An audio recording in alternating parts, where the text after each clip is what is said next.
Hello students, welcome to Porwal ma'am class. और बच्चों कैसे हैं आप? अच्छे होंगे, अच्छे रहने भी चाहिए। तो आज का हमारा जो वीडियो है लासा की और हमारा जो चल रहा था चैप्टर, उसी के जो शॉर्ट आंसर है वही है।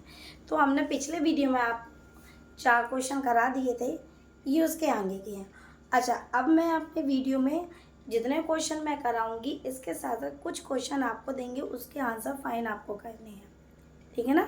कुछ क्वेश्चन मैं आपको बताऊंगी तो उसके आंसर आपको ढूंढकर लाने हैं। तो मैं आपके पास लाई हूँ, कितने हैं? 1 2 3 4। जैसे कि हमने पिछले वीडियो में दिए थे 4 अपने क्वेश्चन आंसर बताए थे। आज वीक में भी 4 हैं और 2 क्वेश्चन आपके लिए, जिसके आंसर किसको देने हैं? आपको देने हैं। तो चैप्टर हमारा रीड हो ही चुका है, तो टाइम को वेस्ट ना करते हुए हम अपना क्वेश्चन नंबर 4 हमारे पिछले वीडियो में है और ये हमारे इस वीडियो का नया क्वेश्चन नंबर। आप 5th समझना चाहें या 1? तो बुक चैप्टर का ये क्वेश्चन नंबर शॉर्ट में 5th है। तो इस क्वेश्चन में पूछा गया है, डांडे में कानून व्यवस्था ढीली होने के क्या कारण थे। यानी कि ये पूछा गया है कि जो वो जहाँ पर जो राइटर थे तिब्बत में गए थे, वहाँ पर एक जगह थी, उसका नाम डांडे था। वहाँ पर कानून व्यवस्था ढीली क्यों थी?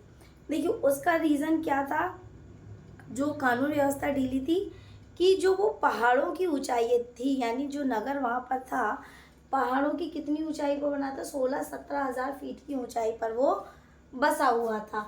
दूसरा क्या था? पहाड़ और नदी पर मोड़ थे, तो वहाँ पर जो मोड़ होते थे वो बड़े खतरनाक थे।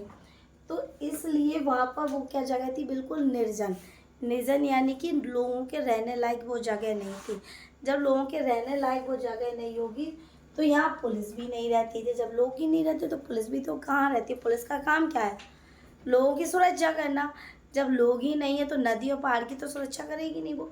तो जब वहाँ लोगों का रहना ही मुश्किल था तो जाहिर सी बात है तो वहाँ पुलिस का कोई काम नहीं था। तो सीधे सीधे आंसर शॉर्ट में रहेगा, डांडे 16-17 हज़ार फीट की ऊंचाई पर स्थित होते हैं या ऊंचाई पर स्थित है। ये पहाड़ और नदी पर मोड़ होने के कारण बिल्कुल निर्जन यानी कि जहाँ पर कोई भी जन या लोग नहीं हो, ठीक है, इसलिए यहाँ पुलिस भी नहीं होती थी, ठीक है। इसी कारण यहाँ की थी जो कानून व्यवस्था क्या थी?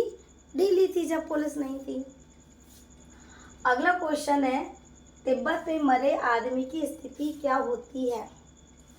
तिब्बत में यदि कोई व्यक्ति मर जाता है तो उसकी स्थिति क्या होती थी? देखिए, तिब्बत पर मरे आदमी की कोई परवाह नहीं करता था। यदि तिब्बत में कोई व्यक्ति मर जाता था तो उसकी परवाह नहीं करता। जैसे अनजान व्यक्ति, अगर जो वहाँ रहने वाले निवासी, उनके बारे में तो चलो परिचय होता था लोगों का, पर यदि कोई अनजान व्यक्ति या यात्री वहाँ जाता था और उसकी मृत्यु हो जाती थी तो वहाँ पर क्या था? उसकी कोई परवाह नहीं करता था।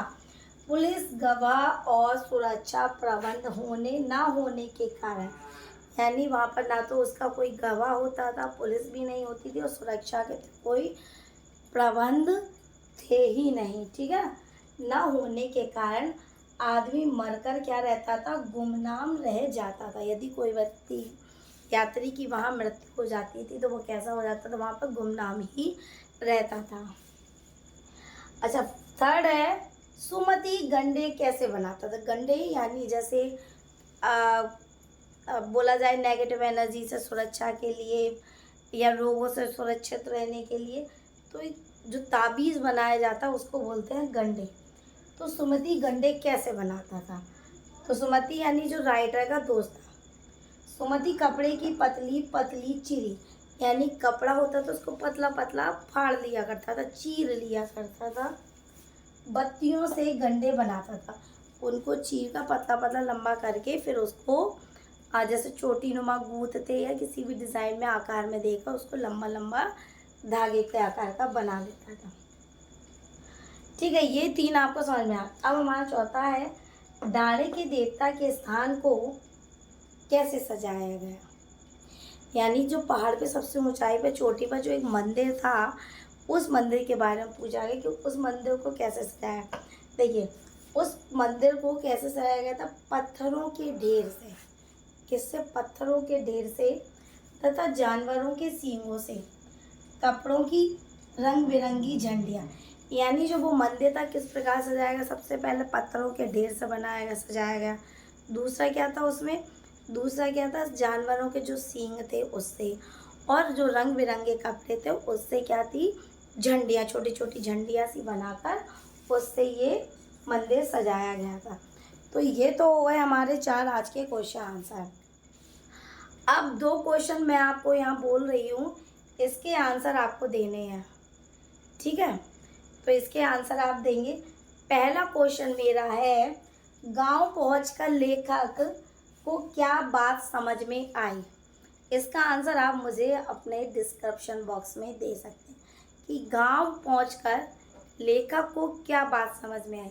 लेखक को क्या फील होता है, उसे कैसा महसूस होता है, जो बात उसे समझ में आती है वो आपको मुझे बतानी है। दूसरा क्वेश्चन रहेगा, तिब्बत के मार्ग में आदमी कम क्यों दिखाई देते थे? ये चैप्टर हम बहुत अच्छे से बता चुके हैं कि तिब्बत का जो आने जाने वाला मार्ग था वहाँ आदमी कम क्यों दिखाई देते थे। तो आपको इन दोनों क्वेश्चनों के आंसर अब आपको देने हैं। अब हमारा ये चैप्टर यहाँ फिनिश कर रहे हैं। इसके लॉन्ग क्वेश्चन आंसर मैं बहुत जल्दी आपको इसका भी वीडियो देंगे। तो अपने नए वीडियो में फिर से मिलेंगे आपको। Okay students, take